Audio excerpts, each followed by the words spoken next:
Hello my lovely friends, চলে এলাম আরও একটা নতুন রেসিপি নিয়ে। তড়কা তোমরা কম বেশি সকলেই বানাতে পারো, কিন্তু আমি আজকে একটা নতুন স্টাইলে তোমাদের এটা রান্না করে দেখাবো। একদম দোকানের মতো স্বাদে নিয়ে চলে এসেছে আজকের রেসিপি ডিম তড়কা। আর সবাইকে আমার চ্যানেলে স্বাগত। আশা করছি তোমরা সকলেই খুব ভালো আছো। নিয়েছি 200 গ্রাম তড়কা মিক্স ডাল। ডালটা আমি সারা রাত ভিজিয়ে রেখেছিলাম। এবার সেটা ভালো করে ধুয়ে প্রেসার কুকারে দিয়ে সিদ্ধ করে নেব। দিয়ে দিলাম 1 টিস্পুন সর্ষের তেল। এটা সিদ্ধর জন্য আমি এখানে 300 মিলি জল ব্যবহার করেছি।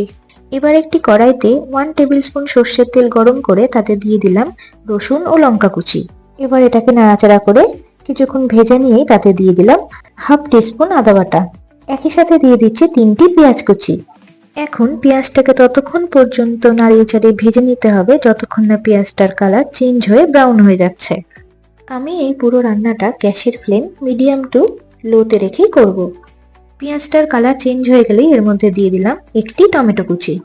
এবার সামান্য এটাকে নেড়ে চেড়েই গ্যাসের ফ্লেম লো করে দিয়ে এর মধ্যে দিয়ে দেব স্বাদ মতো নুন, হাফ টিস্পুন হলুদ গুঁড়ো, হাফ টিস্পুন জিরে গুঁড়ো, হাফ টিস্পুন ধনে গুঁড়ো, স্বাদ মতো বিট নুন ও হাফ টিস্পুন কাশ্মীরি লঙ্কা গুঁড়ো।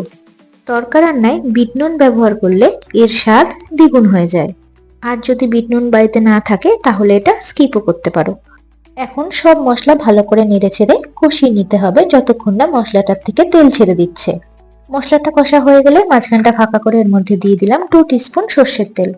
এবার 2টি ডিম ভেঙে ওই তেলের মধ্যে দিয়ে দিলাম। একটু নেড়ে ছেড়েই দিয়ে দিচ্ছি 1 চিমটি নুন। আবারও সবকিছুকে ভালো করে নেড়ে ছেড়ে মশলা সহ ডিম খুব ভালো করে কষিয়ে নেব। তোমরা দেখলে আমি টমেটোটা দেওয়ার পরপরই মশলাগুলো দিয়ে দিলাম, কারণ টমেটো দেওয়ার সাথে সাথেই জল ছেড়ে দেয়। খেয়াল রাখবে মশলাগুলো জল ছাড়ার আগেই কিন্তু দিয়ে দিতে হবে, না হলে কিন্তু স্বাদ ভালো হবে না। এবার এটা কষা হয়ে গেলেই এর মধ্যে দিয়ে দিলাম সিদ্ধ করে রাখা তড়কার ডাল। এবার সবকিছুকে ভালো করে নেড়ে ছেড়ে মিশিয়ে নিলাম। এখন দিয়ে দিলাম আবারও হাফ টিস্পুন কাশ্মীরি লঙ্কা ও 1 টিস্পুন তড়কা মশলা। দিয়ে দিচ্ছি 2 টিস্পুন বাটার। এবার সবকিছুকে ভালো করে নাড়িয়ে চাড়িয়ে মিশিয়ে নেব। বিট লবণের মতো বাটার দিলেও তড়কার স্বাদ দ্বিগুণ হয়ে যায়, কিন্তু তোমাদের কাছে যদি বাটার না থাকে তোমরা এটা স্কিপ করতে পারো। এখন খুন্তিটার সাহায্যে এইভাবে টিপে টিপে যে রাজমা ও কাবলি চানাগুলো ছিল সেগুলো তড়কার সাথে ভালো করে মিশিয়ে দিচ্ছি। প্রায় 10 মিনিট মতো এইভাবে নাড়াচাড়ার পর এর মধ্যে দিয়ে দিলাম 1 টিস্পুন বাটার ও কিছু পরিমাণ ধনেপাতা কুচি। এবার ভালো করে এটাকে নাড়িয়ে চাড়িয়ে একটু মিশিয়ে নেব। ব্যাস, আমাদের ডিম তড়কা রেডি।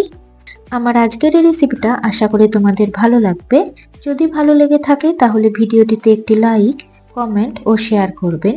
চ্যানেলটিকে সাবস্ক্রাইব করে পাশে থাকা বেল আইকনটিকে প্রেস করে দেবেন যাতে আমার ভিডিও সর্বপ্রথম আপনার কাছেই পৌঁছে যায়। আজ তাহলে আসি, আবার ফিরে আসবো একটা নতুন ভিডিওর সাথে। ধন্যবাদ বন্ধুরা, ভালো থাকবেন ও সুস্থ থাকবেন সবাই।